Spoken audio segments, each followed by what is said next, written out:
भगवते वासुदेवाय। नवा अध्याय। युधिष्ठिर आदि का भीष्म जी के पास जाना और भगवान श्री कृष्ण की स्तुति करते हुए भीष्म जी का प्राण त्याग करना। सूत जी कहते हैं, इस प्रकार राजा युधिष्ठिर प्रजा द्रोह से भयभीत हो गए। फिर सब धर्मों का ज्ञान प्राप्त करने की इच्छा से उन्होंने कुरुक्षेत्र की यात्रा की, जहाँ भीष्म पितामह शरशय्या पर पड़े हुए थे। शौनक आदि ऋषियों उस समय उन सब भाइयों ने स्वर्ण जटित रथों पर, जिनमें अच्छे अच्छे घोड़े जुते हुए थे, सवार होकर अपने भाई युधिष्ठिर का अनुगमन किया। उनके साथ व्यास, धौम्य आदि ब्राह्मण भी थे। शौनक जी अर्जुन के साथ भगवान श्री कृष्ण भी रथ पर चढ़कर चले। उन सब भाइयों के साथ महाराज युधिष्ठिर की ऐसी शोभा हुई मानो यक्षों से घिरे हुए स्वयं कुबेर ही जा रहे हो। अपने अनुचरों और भगवान श्री कृष्ण के साथ वहां जाकर पांडवों ने देखा कि भीष्म पितामह स्वर्ग से गिरे हुए देवता के समान पृथ्वी पर पड़े हुए हैं। उन लोगों ने उन्हें प्रणाम किया। शौनक जी उसी समय भारतवंशियों के गौर स्वरूप भीष्म पितामह को देखने के लिए सभी ब्रह्म ऋषि, देव ऋषि और राज ऋषि वहां आए। पर्वत, नारद, धौम्य, भगवान व्यास, बृहदश्व, भरद्वाज शिष्यों के साथ परशुराम जी, वशिष्ठ, इंद्रप्रमद, त्रित, गृत्समद, आसित, कक्षीवान, गौतम, अत्रि, विश्वामित्र, सुदर्शन तथा और भी शुकदेव आदि शुद्ध हृदय महात्मा गण एवं शिष्यों के सहित कश्यप, अंगिरा पुत्र बृहस्पति आदि मुनिगण भी वहां पधारे। भीष्म पितामह धर्म को और देश काल के विभाग को कहाँ किस समय क्या करना चाहिए, इस बात को जानते थे। उन्होंने उन बड़भागी ऋषियों को सम्मिलित हुआ देखकर उनका यथा योग्य सत्कार किया। वे भगवान श्री कृष्ण का प्रभाव भी जानते थे, अतः उन्होंने अपनी लीला से मनुष्य का वेश धारण करके वहां बैठे हुए तथा जगदीश्वर के रूप में हृदय में विराजमान भगवान श्री कृष्ण की बाहर तथा भीतर दोनों जगह पूजा की। पांडव बड़े विनय और प्रेम के साथ भीष्म पितामह के पास बैठ गए। उन्हें देखकर भीष्म पितामह की आंखें प्रेम के आंसुओं से भर गई। उन्होंने उनसे कहा, धर्मपुत्रों, हाय हाय, यह बड़े कष्ट और अन्याय की बात है कि तुम लोगों को ब्राह्मण धर्म और भगवान के आश्रित रहने पर भी इतने कष्ट का साथ जीना पड़ा, जिससे तुम कदापि योग्य नहीं थे। अथिरथी पांडु की मृत्यु के समय तुम्हारी अवस्था बहुत छोटी थी। उन दिनों तुम लोगों के लिए कुंती रानी को और साथ साथ तुम्हें भी बार बार बहुत से कष्ट झेलने पड़े। जिस प्रकार बादल वायु के वश में रहते हैं, वैसे ही लोकपालोकों के सहित सारा संसार काल भगवान के अधीन है। मैं समझता हूँ कि तुम लोगों के जीवन में ये जो अप्रिय घटनाएं घटित हुई हैं, वे सब उन्हीं की लीला है। नहीं तो जहाँ साक्षात धर्मपुत्र राजा युधिष्ठिर हो, गदाधारी भीमसेन और धनुधारी अर्जुन रक्षा का काम कर रहे हो, गांडीव धनुष हो और स्वयं श्री कृष्ण सुहद हो, भला वहाँ भी विपत्ति का संभावना है। ये काल रूप श्री कृष्ण कब क्या करना चाहते हैं, इस बात को कभी कोई नहीं जानता। बड़े बड़े ज्ञानी भी इससे जानने की इच्छा करके मोहित हो जाते हैं। युधिष्ठिर, संसार की ये सब घटनाएं ईश्वर इच्छा के अधीन है। उसी का अनुसरण करके तुम इस अनाथ प्रजा का पालन करो, क्योंकि अब तुम ही इसी के स्वामी और इसके पालन करने के समर्थ हो। ये श्री कृष्ण साक्षात भगवान है। ये सबके आदि कारण और परम पुरुष नारायण है। अपनी माया से लोगों को मोहित करते हुए ये यदुवंशियों में छिपकर लीला कर रहे हैं। इनका प्रभाव अत्यंत गुडम एवं रहस्यमय है। युधिष्ठिर, उसे भगवान शंकर, देवऋषि नारद और स्वयं भगवान कपिल ही जानते हैं, जिन्हें तुम अपना ममेरा भाई, प्रिय मित्र और सबसे बड़ा हितु मानते हो, तथा जिन्हें तुमने प्रेमवश अपना मंत्री, दूत और सारथी तक बनाने में संकोच नहीं किया, वह स्वयं परमात्मा है। इन सर्वात्मा, समरदर्शी, आदित्य, अहंकार रहित और निष्पाप परमात्मा में उन ऊंचे नीचे कार्यों के कारण कभी किसी प्रकार की विषमता नहीं होती। युधिष्ठिर, इस प्रकार सर्वत्र सम होने पर भी देखो तो सही, वे अपने अनन्य प्रेमी भक्तों पर कितनी कृपा करते हैं। यही कारण है कि ऐसे समय में, जबकि मैं अपने प्राणों को त्याग करने जा रहा हूँ, इन भगवान श्री कृष्ण ने मुझे साक्षात दर्शन दिया है।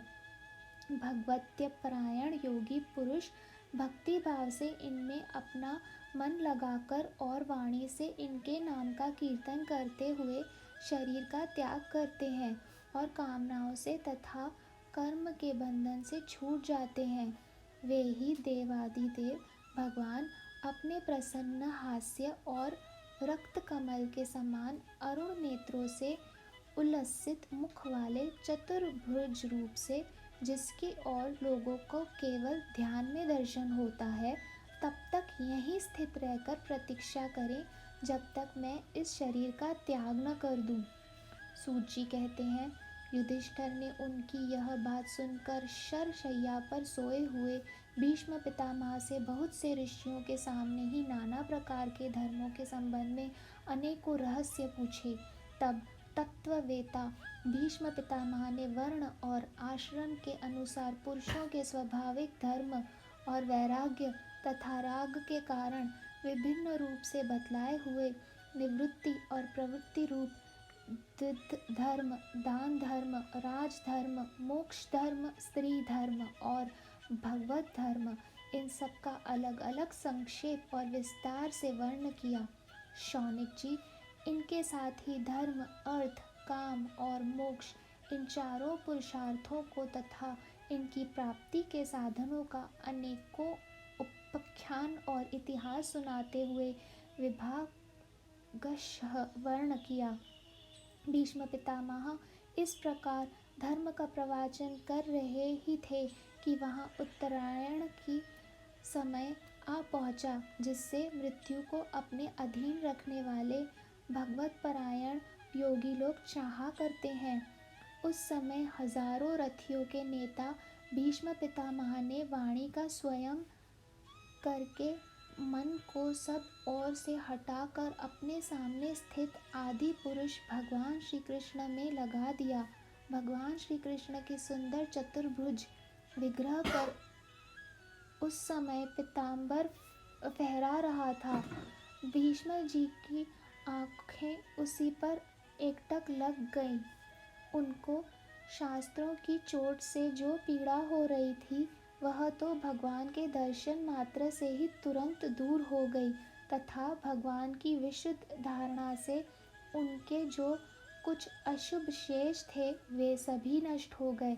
अब शरीर छोड़ने के समय उन्होंने अपनी समस्त इंद्रियों के वृत्ति विलास को रोक दिया और बड़े प्रेम से भगवान की स्तुति की। भीष्म जी ने कहा, अब मृत्यु के समय में अपनी यह बुद्धि, जो अनेक प्रकार के साधनों का अनुष्ठान करने से अत्यंत शुद्ध एवं कामना रहित हो गई है, यदुवंश शिरोमणि अनंत भगवान श्री कृष्ण के चरणों में समर्पित करता हूँ, जो सदा सर्वदा अपने आनंदमय स्वरूप में स्थित रहते हुए ही कभी विहार करने की, लीला करने की इच्छा से प्रकृति के स्वीकार कर लेते हैं, जिससे यह सृष्टि परंपरा चलती है। जिनका शरीर त्रिभुवन सुंदर एवं श्याम तमालाल के समान सांवला है, जिस पर सूर्य रश्मियों के समान श्रेष्ठ पीताम्बर लहराता रहता है और कमल सदृश मुख पर घुंघराली अलंके लटकती रहती है, उन अर्जुन सखा श्री कृष्ण में मेरी निष्कपट प्रीति है। मुझे युद्ध के समय की उनकी वह विलक्षण छवि याद आती है। उनके मुख पर लहराते हुए घुंघराले बाल घोड़ों की टाप की धूल से मटमैले हो गए थे और पसीने की छोटी छोटी बूंदें शोभामय हो रही थी। मैं अपने तीखे बाणों से उनकी त्वचा को बींध रहा था। उन सुंदर कवच मंडित भगवान श्री कृष्ण के प्रति मेरा शरीर, अंतःकरण और आत्मा समर्पित हो जाएं।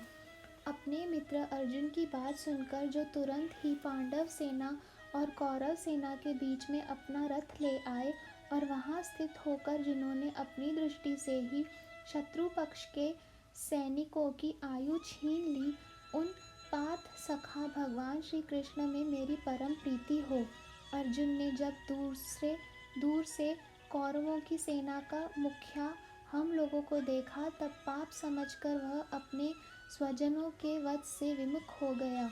उस समय जिन्होंने गीता के रूप में आत्मविद्या का उपदेश करके उसके साम्यक की अज्ञान का नाश कर दिया, उन परम पुरुष भगवान श्री कृष्ण के चरणों में मेरी प्रीति बनी रहे। मैंने प्रतिज्ञा कर ली थी कि मैं श्री कृष्ण को शास्त्र ग्रहण कराकर छोड़ूंगा। उसे सत्य एवं ऊंची करने के लिए उन्होंने अपनी शस्त्र ग्रहण न करने की प्रतिज्ञा तोड़ दी। उस समय वे रथ से नीचे कूद पड़े और सिंह जैसे हाथी को मारने के लिए उस पर टूट पड़ता है, वैसे ही रथ का पहिया लेकर मुझ पर झपट पड़े। उस समय वे इतने वेग से दौड़े कि उनके कंधे का दुपट्टा गिर गया और पृथ्वी कांपने लगी। मुझ आतताई ने तीखे बाण मार मार कर उनके शरीर का कवच तोड़ डाला था, जिससे सारा शरीर लहूलुहान हो रहा था। अर्जुन के रोकने पर भी वे बलपूर्वक मुझे मारने के लिए मेरी ओर दौड़े आ रहे थे।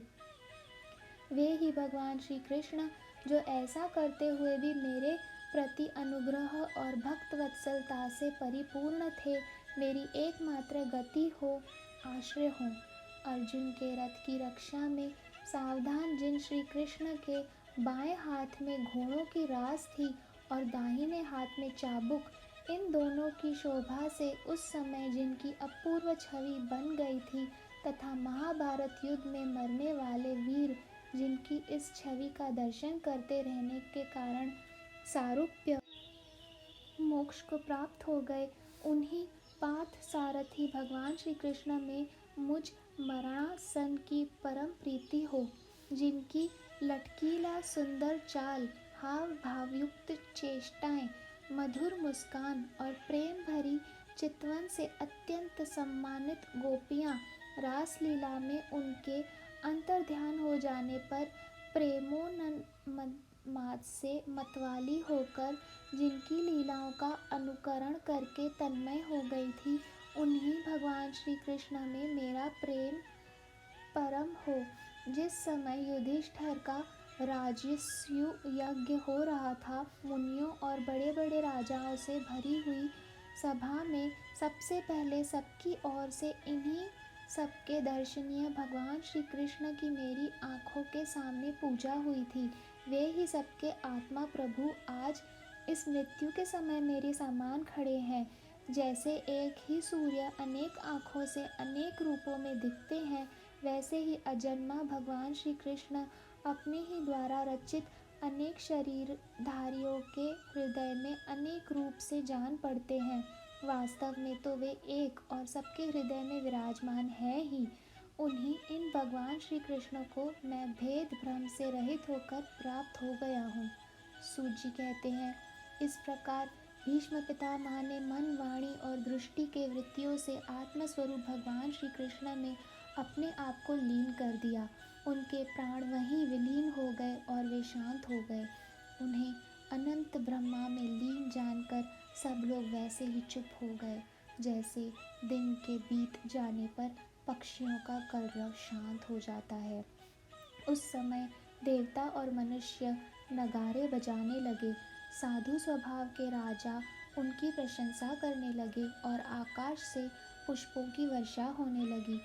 शौनक जी, युधिष्ठिर ने उनके मृत शरीर की अंत्येष्टि क्रिया कराई और कुछ समय के लिए वे शोकमग्न हो गए। उस समय मुनियों ने बड़े आनंद से भगवान श्री कृष्ण की उनके रहस्यमय नाम ले लेकर स्तुति की। इसके पश्चात अपने हृदयों को श्री कृष्णमय बनाकर वे अपने अपने आश्रमों को लौट गए। तदनंतर भगवान श्री कृष्ण के साथ युधिष्ठिर हस्तिनापुर चले आए और उन्होंने वहां अपने चाचा धृतराष्ट्र और तपस्विनी गांधारी को ढाढ़स बंधाया। फिर धृतराष्ट्र की आज्ञा और भगवान श्री कृष्ण की अनुमति से समर्थ राजा युधिष्ठिर अपने वंश परंपरागत साम्राज्य का धर्मपूर्वक शासन करने लगे। 10वें अध्याय में हम जानेंगे श्री कृष्ण का द्वारका गमन। नमस्कार।